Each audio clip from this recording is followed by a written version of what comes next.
الحمدللہ رب العالمین والصلاة والسلام على سید الانبیاء والمرسلین وعلى آلہ وصحبہ اجمعین ومن تبعهم بإحسان الى یوم الدین اما بعد۔ معزز ناظرین، میرے اس چینل میں آپ سب کا خیر مقدم ہے۔ السلام علیکم ورحمۃ اللہ وبرکاتہ۔ انسان گناہوں کا پتلا ہوتا ہے۔ کوئی بھی انسان یقینی طور پر یہ نہیں کہہ سکتا کہ میں گناہ نہیں کرتا۔ ہر انسان خطا کرتا ہے، گناہ کرتا ہے، لیکن سب سے بہتر انسان وہ ہے، سب سے بہتر خطا کار وہ ہے، سب سے بہتر گنہگار وہ ہے گناہ کرنے کے بعد شرمندگی اور ندامت اسے ہوتی ہو، وہی سب سے بہتر انسان ہے۔ گناہ کرنے کے بعد جو توبہ کی طرف مائل ہو جائے، اپنے گناہوں کو اللہ رب العالمین کے سامنے اعتراف کرے، تو سب سے بہتر انسان وہی ہے۔ تو دوستو، اگر کوئی شخص گناہ کرتے کرتے گناہ کو چھوڑ دیتا ہے تو اللہ رب العالمین اس سے بہتر چیز اسے عنایت کرتا ہے۔ اگر کوئی شخص شراب پی رہا ہے، شراب کی لت لگی ہوئی ہے، شراب کی عادت بنی ہوئی ہے، اور وہ شراب پینا چھوڑ دیتا ہے تو اللہ تبارک و تعالیٰ اس سے بہتر چیز اسے عطا کرتا ہے۔ کوئی زناکار ہے، زنا کرنے کا عادی ہے، اگر وہ اس برائی کو، اس جرم کو، اس گناہ کو چھوڑتا ہے تو اللہ تبارک و تعالیٰ اس سے بہتر چیز اسے عطا کرتا ہے۔ اگر کوئی شخص چور ہے، چوری کرتا ہے، لیکن اللہ کی رضا کے لیے، اللہ کی خوشنودی کے لیے اس گناہ کو وہ چھوڑتا ہے تو اللہ رب العالمین اس سے بہتر چیز عطا کرتا ہے۔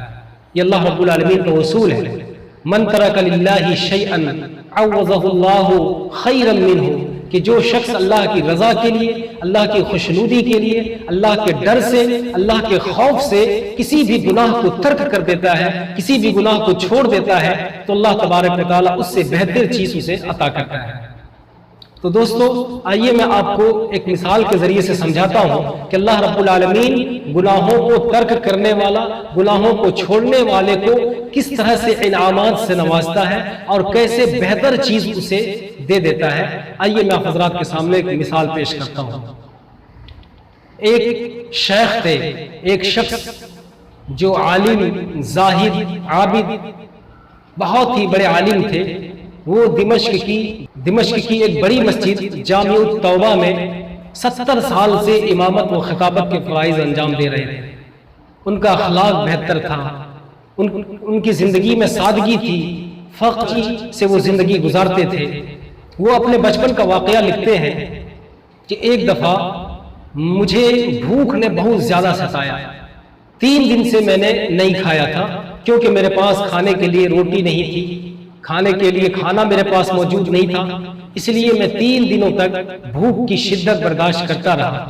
جب تیسرا دن ہوا اور میں بھوک کی شدت کو برداشت نہیں کر پایا، میں اس حالت پر پہنچ گیا، میں اس اسٹیج پر پہنچ گیا، میں اس پوزیشن میں آ گیا کہ جس کے بارے میں اللہ رب العالمین نے فرمایا ہے کہ اگر کوئی شخص اپنی جان بچانے کے لیے مردار بھی کھائے تو اس کے لیے حلال ہے، ضرورت کے مقدار، ضرورت کے مطابق اپنی جان بچانے کے لیے اگر کوئی شخص حرام چیزوں کو بھی کھا لے تو اللہ تبارک و تعالیٰ اسے معاف کر دے گا۔ اگر کوئی شخص ایسے موقع پر، ایسے پوزیشن میں، ایسے اسٹیج پر جب ان کی جان جانے کا خطرہ ہو، اگر وہ شخص چوری بھی کر لیتا ہے، حرام چیزوں کا بھی ارتکاب کر لیتا ہے تو اللہ رب العالمین اسے معاف کر دیتا ہے، لیکن ضرورت کے مطابق۔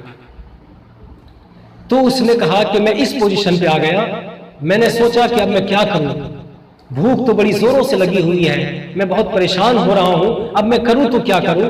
تو اس کے دماغ میں ایک آئیڈیا آیا کہ کیوں نہ تھوڑا بہت چوری کر لیا جائے اور اس سے اپنا پیٹ بھر لیا جائے۔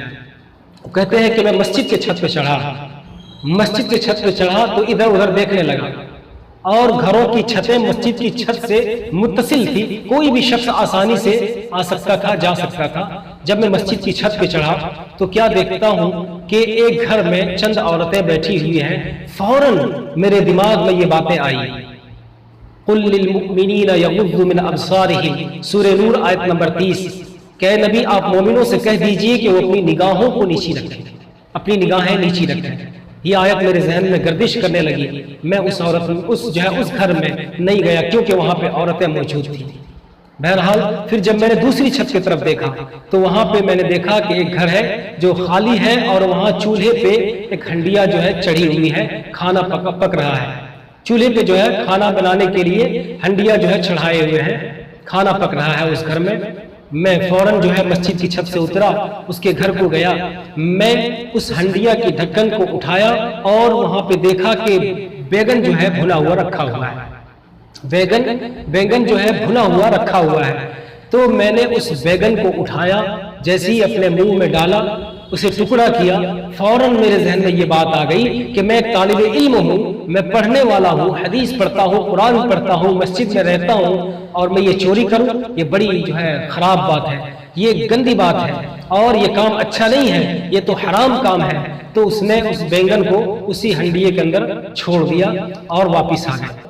ابھی تھوڑا ہی وقت ہوا تھا کہ ایک عورت آتی ہے اور استاذ محترم کے سامنے بیٹھ جاتی ہے اور کہنے لگتی ہے کہ استاذ محترم، میں ایک بیوہ عورت ہوں، میرا ایک ہی سہارا ہے جو بہت بوڑھا ہو چکا ہے، میرا چچا ہے، میرا شوہر انتقال ہو چکا ہے، اور میرے شوہر نے جو مال چھوڑا ہے میرے لیے بہت ہی زیادہ ہے، بزنس ہے، تجارت ہے، اور اسی طرح سے جو ہے گھر کے سامان ہے، اور ایک گھر جو ہے اس نے میرے لیے چھوڑا ہوا ہے، میں اسی گھر میں رہتی ہوں۔ اور یہ مسجد کے کونے میں جو آپ کو ضعیف آدمی، بزرگ آدمی نظر آ رہا ہے، یہ میرا چچا ہے، یہی میرے ساتھ رہتا ہے، میں شادی کرنا چاہتی ہوں، آپ میرے لیے کوئی مناسب رشتہ تلاش کیجئے۔ وہ عورت کہہ کے چلی گئی۔ اس کا جو ہے بھوک کے عالم میں، سلیم مسعودی بھوک کے عالم میں یہ پریشان تھا۔ یہ کہتے ہیں کہ استاد جب پڑھا رہے تھے، میرے استاذ محترم جب درس دے رہے تھے، کتابوں کو پڑھا رہے تھے، میرا کچھ سمجھ میں نہیں آ رہا تھا، میری سمجھ میں نہیں آ رہا تھا کہ کیا پڑھا رہے ہیں، کیا بول رہے ہیں۔ میں اتنے بھوک سے نڈھال ہو چکا تھا، پریشان ہو چکا تھا، مجھے کوئی چیز سوائے پیٹ بھرنے کے کوئی چیز سمجھ میں نہیں آ رہی تھی۔ بہرحال جب وہ عورت چلی گئی، استاذ محترم نے مجھے بلایا، کہا کہ بیٹا شادی کرو گے؟ اس نے کہا کہ استاذ محترم، میرے پاس ایک وقت کھانے کے لیے کچھ بھی موجود نہیں ہے، میں فقر و فاقہ کی زندگی گزار رہا ہوں، میں نے 3 دن سے کھانا نہیں کھایا ہوا ہے، میں شادی کیسے کر سکتا ہوں؟ تو استاذ محترم نے کہا کہ یہ عورت جو ابھی یہاں سے گئی، اس نے بتایا کہ اس کے پاس تجارت ہے، گھر ہے، اور بہت سارے سامان ہیں اس کے پاس، اور وہ بیوہ بھی ہے، وہ شادی کرنا چاہتی ہے، تو کیا تم ان سے شادی کرو گے؟ اس نے کہا کہ بالکل۔ سلیم مسعودی رحمۃ اللہ علیہ نے کہا کہ بالکل میں شادی کرنے کے لیے تیار ہوں۔ استاذ محترم نے ان کے چچا کو بلایا اور 2 گواہ بلائے، شادی کرا دی۔ جب یہ شادی کر کے اس عورت کے گھر، یعنی اس کی نئی بیوی جو ہوئی، اس بیوی کے گھر میں قدم رکھتا ہے تو دیکھتا ہے کہ اس کے ہوش اڑ جاتے ہیں، وہ حیران ہو جاتا ہے۔ جب اس گھر میں پہنچتا ہے، گھر کو دیکھتا ہے، تو اس کے حواس جو ہے اڑ جاتے ہیں، وہ ہوش و حواس کھو بیٹھتا ہے، حیران و ششدر ہو جاتا ہے کہ یہ تو وہی گھر ہے، تھوڑی دیر پہلے میں یہاں پہ چوری کرنے کے لیے آیا تھا۔ جب عورت نے اسے پوچھا کہ محترم آپ کھانا کھائیں گے؟ اس نے کہا کہ ہاں بھوک تو بڑی زور سے لگی ہے، کھانا تو ضرور کھاؤں گا۔ وہ عورت جاتی ہے اور اپنے ہنڈیے کے ڈھکن کو اٹھاتی ہے تو دیکھتی ہے کہ بیگن کا جو ہے ٹکڑا رکھا ہوا ہے، بیگن جو ہے کٹا ہوا ہے، حالانکہ اس نے تو پورا بیگن ڈالا تھا لیکن کٹا ہوا بیگن نظر آیا۔ اس نے کہا کہ عجیب بات ہے، میرے گھر میں کوئی آتا ہے اور میرے جو ہے کچن میں داخل ہوتا ہے، وہاں سے میرے کھانے کو کھاتا ہے اور چھوڑ دیتا ہے، ایسا کیسے ہو سکتا ہے؟ تو اس نے جو ہے افسردہ ہو کر جواب دیا کہ بیگم، جس انسان نے آپ کے بیگن کو کاٹا ہے، جس انسان نے آپ کے بیگن کو کاٹا ہے، وہ کوئی اور نہیں، وہ میں ہی ہوں۔ میں اتنے دنوں سے بھوکا پیاسا تھا، میں اپنے پیاس کو بجھانے کے لیے، اپنے بھوک کو مٹانے کے لیے تمہارے گھر میں آیا، لیکن اللہ کا خوف میرے دل میں پیدا ہوا، اللہ رب العالمین کا ڈر میرے دل میں پیدا ہوا، تو میں نے کھانا چھوڑ دیا، میں نے کھانا چھوڑ دیا اور میں پھر مسجد میں آ گیا، میں پڑھنے بیٹھ گیا۔ وہ میں ہی شخص تھا، وہ میں ہی تھا جو آپ کے گھر میں آیا تھا اور آپ کے کھانے میں خیانت کی تھی۔ تو اس کی بیوی نے جواب دیا کہ محترم یہ صلہ ہوتا ہے، یہ بدلہ ہوتا ہے ان لوگوں کا جو اللہ رب العالمین کی رضا کے لیے، اللہ رب العالمین کی خوشنودی کے لیے اللہ کے ڈر سے کسی چیز کو ترک کر دیتا ہے، حرام چیز کو چھوڑ دیتا ہے۔ یہ چیز تمہارے لیے پہلے حرام تھی، لیکن جب تم نے چھوڑ دیا اللہ کے ڈر سے تو اللہ نے اسی کھانے کو تمہارے لیے حلال کر دیا، اللہ نے حلال بیوی تمہیں عطا کر دیا۔ یہ امانت داری اور دیانت داری اور جو ہے صبر کا نتیجہ ہوتا ہے۔ اس لیے میرے بھائیوں، آپ اللہ رب العالمین کے لیے گناہوں کو چھوڑنے کی کوشش کریں، انشاءاللہ آپ دیکھیں گے کہ آپ کو اللہ تبارک و تعالیٰ بہتر سے بہتر چیز عطا کر دے گا۔